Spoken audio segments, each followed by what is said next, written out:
Hey guys, PhantomZ2 here, and it's time for a little multitasking. I'm actually playing ARMS while I'm doing this, the Global Testpunch. So, we have a new character, sort of, basically the enemy. If you were watching the ARMS Direct, you would have seen that there was a little guy that came in at towards the end that we didn't really get confirmation of who or what it was.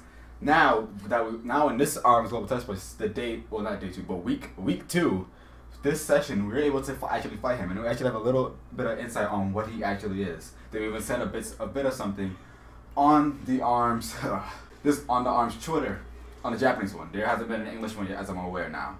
So what we know as of now is that these are called Hedloks, and what they do is that they can take control of any ARMS character, and you'll be able to fight, and you have to fight them 3v1. Well, that's what they're doing in the ARMS Direct. Whether it'll be like that when the game fully comes out, I'm unaware of. But here's how it works. They have 6 arms, and they're able to actually take on an onslaught of you very well. Able to control, like, honestly, all of them at the same time. And my opponent's just standing there right now. But when they can take control of an enemy, they end up having levels. I'm not sure if certain characters have levels, but it may be possible. But what happens is that when, okay, maybe multitasking was a bad idea. But what happens is that when they end up having levels. Some of them, the one I fought today was at level 4. But I'm assuming that the higher the level, the stronger that they are, which kind of makes me think that there's a bigger boss that's level 9, probably has their own body, maybe, possibly. And this also makes me think about what happens after the Grand Prix. Because that little thing, the Hedlok, came zooming in and screaming at the camera. So maybe the character that you play as, or maybe the final guy, the golden guy, that you fight at the end of the Grand Prix, that Hedlok takes control of him. And I'm about to find another one right now. Okay.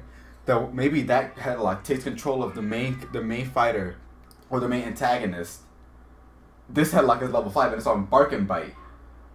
That's very strange. Okay. So Hedloks do get stronger, and their strength also depends on that level. So I'm guessing that the higher the level, the more damage that they put in.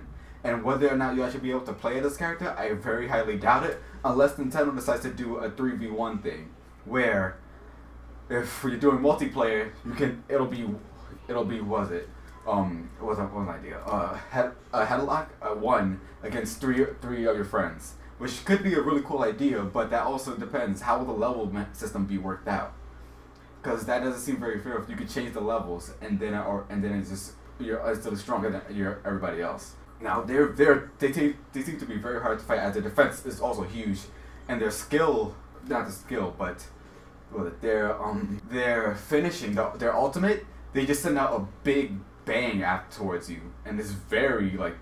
I wouldn't say that it's hard to dodge since I haven't gotten hit by it yet, so probably might be. But it gets directed to one opponent, and it's just like a big barrage of energy, like black and red. All right, let's try to get them. Yeah, they don't even take a lot from when you use your special. So I'm guessing that. So I guess my prediction was right, that based upon freaking, oh gosh, this thing is hecka strong. Based upon their level, they also stay stronger, and their grab is crazy too. They hit you like 15 times. And I'm guessing that if you just get a timeout against one, then that's an instant loss for you. So you better be very prepared for these. What else do I have? I don't think I have much more to say about them other than that they kind of look very creepy. And in the Global Testpunch, there can be 2 or more in the room, but they also do appear very randomly. I just went against one and we lost.